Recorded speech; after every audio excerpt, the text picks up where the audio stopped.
We're going to continue. We have a cup today. It helps on the height. We're going to continue Hilchos Bayra, which we began yesterday. We spoke about the three basic conditions of Bayra yesterday, and we'll just remind ourselves that it's biyad, miyad, and eichel meteich pseles, which means with your hand for immediate consumption and good from bad. Yesterday we spoke about that if you have a salad and you don't want the tomatoes, you want to take out the tomatoes and discard them, that is called bad from good. That is forbidden. That is called an iser de'oraisa. Now the question is, let's discuss a salad a little bit. You have your salad in front of you and, let's say you don't love the tomatoes. Is there anything you could do about it? So the easiest answer is eat the good from the bad and leave the tomatoes over at the end. But tomatoes are large. Let's say it's a smaller item that's all over the place and it's really bothering you. Is there anything you could do? So you can't take out the bad from the good. But the interesting thing is it's only bayrer once you take it out of the mixture. As long as it's in the mixture, it's not bayrer. What do I mean? What I mean is if I have a salad bowl and inside this bowl is many items, if I push an item to the side, not on the lip, not over the edge, if I just push it to the side, that makes the salad more user-friendly. I did not just do anything. In the world of bayrer, nothing came out of the mixture, and therefore that's going to be allowed. And that's something that often helps us, is that when we're sitting with a whole mixture and to pick out the items I want are not so simple. If I know that the item I don't want, I'm allowed to move to the side. Again, be careful. If you take it over the edge, if you put it on the edge, so that's going to be that's going to be a problem. But to push it on the side, just to make it more user-friendly, that is one of the easiest ways of dealing with your salad. Let's continue with another example of bayr. Another example of bayr is you have a piece of meat, and the meat has a piece of fat on it. So now there's two types of fat, and this is very important. One type of fat, we would take a poll here, and half the people here would say they eat it, and half the people here would say they don't eat it. That's one type of fat. The next type of fat is everyone agrees you do not eat that. Two types of fat. What's the difference? There's a massive difference. If it's a fat that some people eat, what's that called? That's called another piece of meat.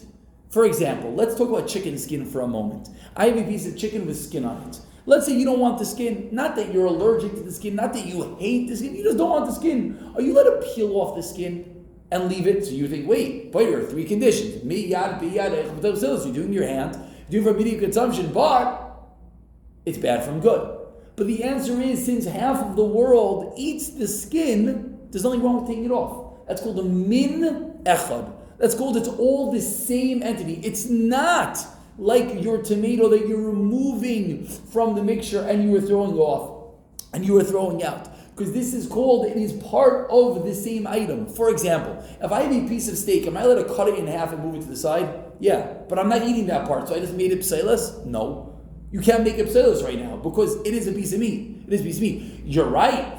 So now, when it comes to chicken skin, for example, if you go and you peel off the skin because you do not want it and you want to leave it on the side, that is called min echad. I'll give you another example. This is one of the hardest parts of bayr. Why we just jumped in there? I have absolutely no clue. You have a piece of kakish cake, and the last piece of the kakish cake doesn't have so much chocolate on it. So you're serving your kakish cake, and you want to remove the ends before you serve it. Is that a problem, that you're taking the bad from the good? The answer is no. The answer is because that's a piece of kakish cake. There's nothing wrong with removing that from this, and that's going to be okay. Similarly, when it comes to our piece of meat, if my meat has two different types of fat, if the fat is a fat piece of fat that no one eats, to trim that off would be a problem. If it's a piece of fat that some people eat and some people don't eat, then it will not be as much of an issue. But as you're all hearing, what I'm saying right now is a little bit difficult. How do I necessarily know it's this fat, it's not this fat? By chicken skin, it's very simple. But when it comes to something like the meat of it, so the answer is just which are you selecting and which are you leaving? To take good from bad is allowed, take bad from good is not allowed. That was simple. So if I have my piece of meat, we're going to enlarge this for size. I have a big steak over here with some fat on the top. So there's two ways I can remove this fat and not be over bayr, and this is how we're going to end with today. One way is, you all know, remove some of the good with the bad. Don't just trim off the fat so delicately. Trim off some of the meat with the fat. And that's a way always of circumventing bayr. You always have to know that. You have your fly in your soup. How do you get rid of the fly? Take it out with a little bit of soup. You have your tomato in your salad. How do you take out the tomato? If you need it to take out the tomato, take it out with a piece of lettuce. Because that's called removing good with the bad, and that's not a problem. Everyone, I think, knew that, and that wasn't a chiddush. You have croutons in your soup and you don't like croutons, take it out with a little bit of soup. That's the easiest way of doing it. However, there's another way of doing it. That you could trim the fat perfectly. Here we go. We're trimming the fat perfectly, and I take off my knife. Where's my fat? It's still next to my meat. It's covering my meat. I just trimmed it off, but it's still right there. I cut it off, but it's still here.